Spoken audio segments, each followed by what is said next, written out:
শিক্ষা সংক্রান্ত গুরুত্বপূর্ণ আপডেটগুলো পেতে হলে অবশ্যই শুভেন্দু ই একাডেমি চ্যানেলটি সাবস্ক্রাইব করুন। পাশে থাকা বেল আইকনটিতে ক্লিক করে ভিডিওটি বেশি বেশি করে শেয়ার করুন। নমস্কার, আমি শুভেন্দু। আমার ছোট্ট চ্যানেলে আপনাকে স্বাগত।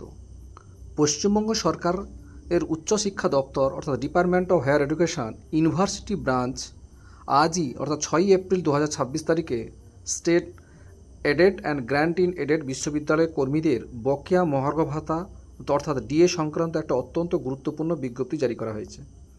মূলত রাজ্য সরকারের অর্থ দপ্তর 998 নম্বরের মেমোরের নির্দেশিকাকে মান্যতা দিয়েই এই প্রশাসনিক পদক্ষেপ গ্রহণ করা হয়েছে, যেখানে 2016 থেকে 2019 সাল পর্যন্ত বকেয়া ডিএ এবং ডিয়ারনেস রিলিফ বা ডিআরের পুঙ্খানুপুঙ্খ হিসাব চাওয়া হয়েছে। এর ফলে বিশ্ববিদ্যালয় স্তরে কর্মীদের দীর্ঘদিনের পাওনা মেটানোর কাজ আরও এক ধাপ এগিয়ে গেল। রাজ্য সরকারের অর্থ দপ্তরের পূর্ববর্তী নির্দেশিকা অনুযায়ী সংশ্লিষ্ট প্রশাসনিক দপ্তরগুলোকে তাদের অধীনস্থ কর্মীদের বেতনের হিসাব নিকাশ করে পাঠানোর দায়িত্ব দেওয়া হয়েছিল।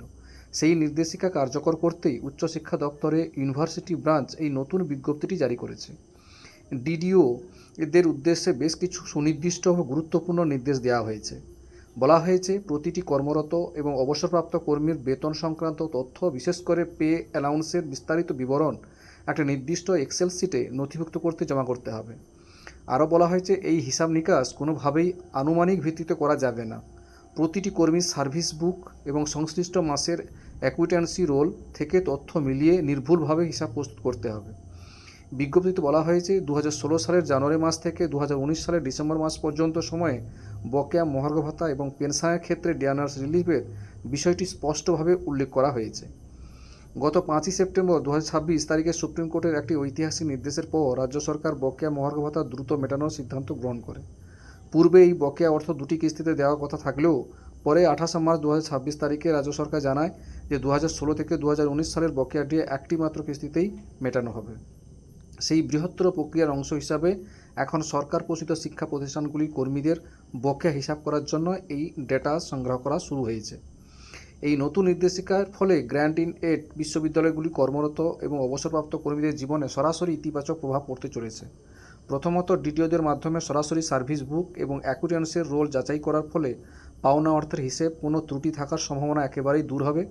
দ্বিতীয়ত, সঠিক হিসাব সময়মতো জমা পড়লে রাজ্য সরকারের অর্থ দপ্তরের পক্ষে প্রয়োজনীয় ফান্ড বা তহবিল অনুমোদন দেওয়া অনেক সহজ হবে। এর ফলে যোগ্য কর্মীরা তাদের ন্যায্য বকেয়া অর্থ নিজেদের ব্যাঙ্ক অ্যাকাউন্ট বা জিপিএফ অ্যাকাউন্টে পেয়ে যাবেন। যারা কোষাগার বা ট্রেজারির মাধ্যমে পেনশন পান, তাদের বকেয়া অর্থ সরাসরি ব্যাঙ্ক অ্যাকাউন্টে চলে আসবে। সামগ্রিকভাবে এই পদক্ষেপ প্রশাসনিক স্বচ্ছতা বজায় রাখতে অনেকটাই সাহায্য করবে। উচ্চশিক্ষা দপ্তরের উদ্যোগে বিশ্ববিদ্যালয়গুলোর জন্য বকেয়া ডিএ সংক্রান্ত হিসাব সংগ্রহের প্রক্রিয়া শুরু হলেও রাজ্যের অন্যান্য বিদ্যালয় বা গ্র্যান্ট ইন এড সংস্থাগুলোর জন্য এখনও পর্যন্ত কোনো আলাদা বিজ্ঞপ্তি বা গাইডলাইন প্রকাশিত হয়নি। তবে প্রশাসন মহলে জোরালো ধারণা, বিশ্ববিদ্যালয়গুলো তথ্যাবলী সংগ্রহের কাজ সুচারুভাবে সম্পূর্ণ হলেই খুব শীঘ্রই বিদ্যালয়ের শিক্ষক ও শিক্ষক কর্মীদের জন্য রাজ্য সরকারের তরফ থেকে অনুরূপ নির্দেশিকা প্রকাশ করা হবে। এতে রাজ্যের হাজার হাজার শিক্ষক বা শিক্ষাকর্মী অচিরেই উপকৃত হবেন।